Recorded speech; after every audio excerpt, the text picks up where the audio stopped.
पीक विमा कंपन्यांनी भरपाईच्या नावानं शेतकऱ्यांना तुटपुंजी मदत दिली अशा बातम्या आपण बऱ्याचदा बघितल्यात। मात्र नुकसान भरपाईची रक्कम जास्त मिळावी यासाठी काही जणांनी पीक विमा कंपन्या आणि शासनालाच गंडा घातलाय।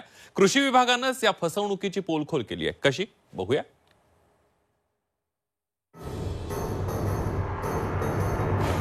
राज्यात पीक विमा घोटाळा, बागा फक्त कागदावर, विमा बँकेत। 10,000 जणांचा विमा कंपन्यांना गंडा।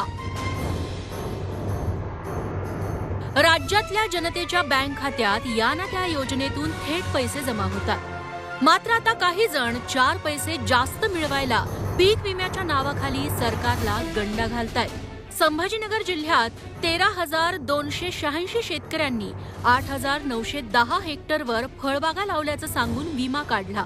मात्र पीक विमा नेहमीपेक्षा जास्त असल्याचा संशय कृषी विभागाला आला। चौकशी अंती 1,498 अर्जदारांनी 805 हेक्टरवर कुठलीही फळबाग लावलीच नाही हे उजेडात आलं। म्हणजे फक्त कागदावर फळबाग दाखवा आणि विम्याची रक्कम मिळवा असा हा प्रकार। तर 1200 हेक्टर एवढ्या क्षेत्रावरचा विमा कुठलंही फळपीक नसताना केला गेलेला आहे।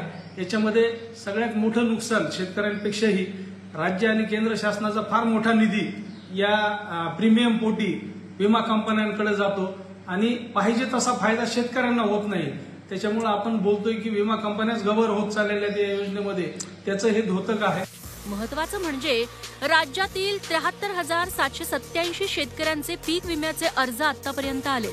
यातील 45,000 अर्जांची कृषी विभागाकडून पडताळणी करण्यात आली आहे। मात्र यात 10,500 अर्जदारांच्या बागा फक्त कागदावरच आहेत। अशा प्रकरणात 14,500 शेतकऱ्यांचे विम्याचे अर्ज बाद झाले, तर अजून 18,000 अर्जांची पडताळणी बाकी आहे। राज्यात कांदा पिकातही असाच घोटाळा दिसतोय।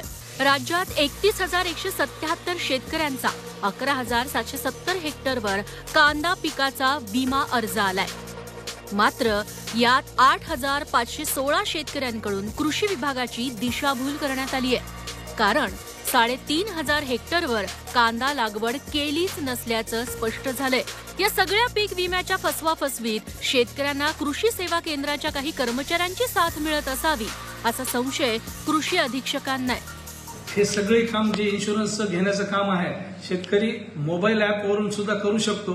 पण शेतकऱ्यांचं म्हणजे अशिक्षितपणा म्हणा किंवा अज्ञान म्हणा किंवा वेळेचा अभाव म्हणा, हे सगळे शेतकरी CSC सेंटरकडे आपले सरकार सुविधा केंद्र जे आहेत त्यांच्या माध्यमातून हे काम करतात। आणि असं आढळून आलेलं नक्कीच की काही CSC सेंटर सुद्धा याच्यामध्ये सहभागी आहेत। जालना जिल्ह्यातही 19,000 अर्जांपैकी 7,217 ठिकाणी फळबागा लावल्याच गेलेल्या नाहीत। 189 ठिकाणी जास्त विमा क्षेत्र दाखवण्यात आले।